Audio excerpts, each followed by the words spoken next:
کئی دفعہ زندگی میں ایسے نقصان ہو جاتے ہیں جن کے پیچھے ہماری لا علمی چھپی ہوتی ہے۔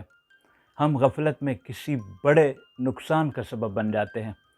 سوچئے، اگر آپ کی ایک لمحے کی توجہ اور علم کسی کی زندگی بچا سکتا ہو اور آپ لا علمی میں وہ لمحہ گنوا دیں تو یہ کتنا بڑا نقصان ہے۔ آج کی یہ ویڈیو انتہائی اہم ہے کیونکہ یہ صرف معلومات نہیں بلکہ زندگی بچانے والا علم ہے۔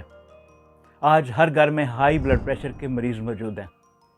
ہائی بلڈ پریشر کے مریض پر کسی بھی وقت فالج یا ہارٹ اٹیک ہو سکتا ہے۔ فالج یا سٹروک کیا ہے؟ یہ حملہ پہچاننا کیسے ہے؟ یہ ہے آج کا موضوع۔ میں ڈاکٹر طارق شہزاد۔ آج میں آپ کو بنیادی اور قیمتی معلومات دینے جا رہا ہوں جو ہر شخص کو معلوم ہونی چاہیے۔ یہ معلومات صرف ڈاکٹروں کے لیے نہیں بلکہ عام انسان کے لیے ہیں، کیونکہ کبھی بھی کہیں بھی ایسی صورتحال ہمارے سامنے آ سکتی ہے۔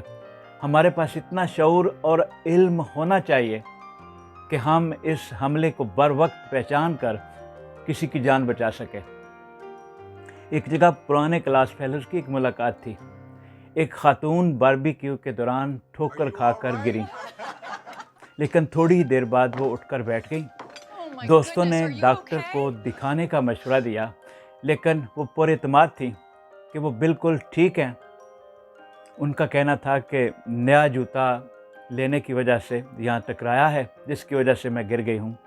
پھر وہ باقی سب کے ساتھ نارمل انداز میں بیٹھ گئیں، مگر ملاقات کے بعد ان کے شوہر نے سب کو اطلاع دی کہ گھر جا کر ان کی طبیعت زیادہ خراب ہو گئی۔ انہیں ہاسپٹل لے جایا گیا، جہاں شام 6 بجے ان کی ڈیتھ ہو گئی۔ باربیکیو کے دوران ان پر فالج کا حملہ ہوا تھا۔ اگر وہاں موجود افراد فالج کی علامات پہچان سکتے تو شاید ان کی جان بچ سکتی تھی۔ فالج کی ابتدائی علامات کو کیسے پہچاننا ہے؟ آپ 3 حروف یاد رکھیے: STR۔ S for smile. مریض سے کہیں کہ وہ مسکرائے۔ اگر منہ کا ایک کونا نیچے جھک جائے تو یہ فالج ہو سکتا ہے۔ دوسرا ورڈ ہے T، ٹاک۔ مریض سے کہیں کہ کوئی ایک سادہ سا جملہ بولے، جیسے آج دھوپ والا دن ہے۔ اگر جملہ بے ربط ہے، الجھا ہوا ہے اور اس کو بولنے میں مریض دشواری محسوس کر رہا ہے تو یہ فالج کی علامت ہو سکتی ہے۔ تیسرا ورڈ ہے R، رائز۔ مریض سے کہے کہ وہ دونوں ہاتھ اوپر اٹھائے۔ اگر ایک ہاتھ نیچے گر جائے تو یہ یقینی فالج کی علامت ہے۔ اب ایک علامت اور ہے کہ مریض سے کہیں کہ وہ زبان باہر نکالے۔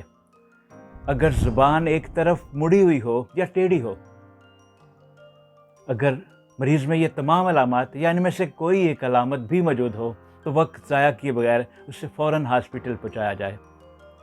فالج کا اٹیک ہونے کے وقت سے لے کر اگلے 3 گھنٹے تک اگر فالج کے مریض کی ٹریٹمنٹ شروع ہو جائے تو اس کی تمام علامات کو بڑی آسانی سے ریورس کیا جا سکتا ہے۔ یاد رکھیے، یہ علم، یہ نالج بانٹنے کے لیے ہے۔ 1 منٹ کی توجہ، 1 لمحے کا فیصلہ کسی کی زندگی بچا سکتا ہے۔ اس پیغام کو صدقہ جاریہ سمجھ کر دوسروں تک پہنچائیے۔ یہ صرف معلومات نہیں، ایک نیکی ہے۔ اپنا خیال رکھیے۔ بہت شکریہ۔